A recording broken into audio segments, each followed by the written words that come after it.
Jasur aka, sizga ham bitta savolim bor alohida. Layella sindromi degan allergik kasallik bor ekan. Bu eng xavfli allergik kasalliklar turiga kirar ekan. Shular haqida gapirib bersangiz.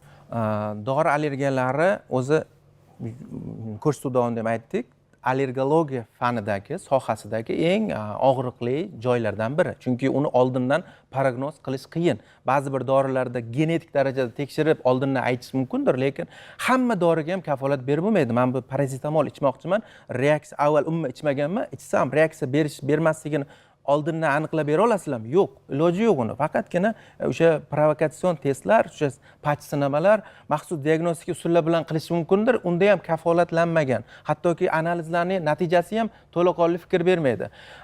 Dori allergiyalar orasida eng xavfli, o'lim ko'rsatkichi bilan tugaydigan holat bu toksik epidermal nekroliz, ya'ni o'sha Steven Johnson sindromi deymiz, og'irlik darajasi yengilroq bo'lsa yoki og'irroq bo'ladigan bo'lsa Layella sindromi deymiz.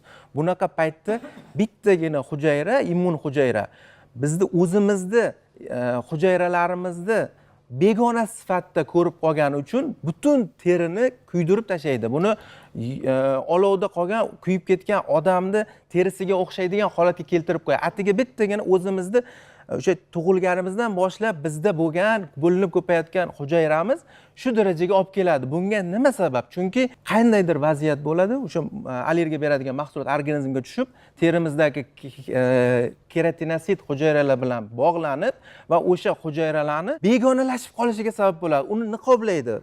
Hujayrani atrofida antigen sifatida ko'radigan bo'lib qoladi. Avvaliga har doim o'zimniki bizni hujayra buni o'ldirmasligimiz kerak deydigan bizni immunitetimiz o'sha dori iste'mol qilganidan keyin shu hujayrani boshqa hujayra bu, bizaniki emas, bu notanish hujayra, buni o'ldirishimiz kerak degan signal olib o'sha hujayrani o'sha apoptoz deymiz, o'ldirishiga sabab bo'ladi. O'sha tabiiy killer hujayralar bor bizada. Tabiiy uni vazifasi soppa-sog' yuribmiz hammamiz, hech kimda o'sma hujayra rivojlanib ketmasligi uchun dabdurustdan bu kerak. Agar shu hujayra to'g'ri ishlaydigan bo'lsa, hech qachon onkologik hujayra rivojlanmaydi. Har kuni paydo bo'ladigan onkologik hujayralarni o'ldirib turadigan, tozalab turadigan, organizmni tozalab turadigan hujayralarimiz, bular o'sha tabiiy qotil hujayralar deymiz, natural killerlar. Mana shu hujayralar shu dori iste'mol qilgandan keyin qaysidir preparat, misol uchun antibiotik bo'lishi mumkin, vitaminlar bo'lishi mumkin, zarari yo'q deb hisoblaydigan yokida batlar bo'lishi mumkin, o'simliklardan tayyorlangan istagan turdagi oqsil bo'lsa bo'ldi tarkibida preparat bo'lishi mumkin, bat bo'lishi mumkin. Shunga nisbatan hujayralarimizda o'sha niqoblanish yuzaga keldimi, immun hujayra unga qarshi kurashni boshlaydi va butun tanani bizga kerak kuydirib tashlashni boshlaydi, o'sha parchalab tashlashga boshlaydi.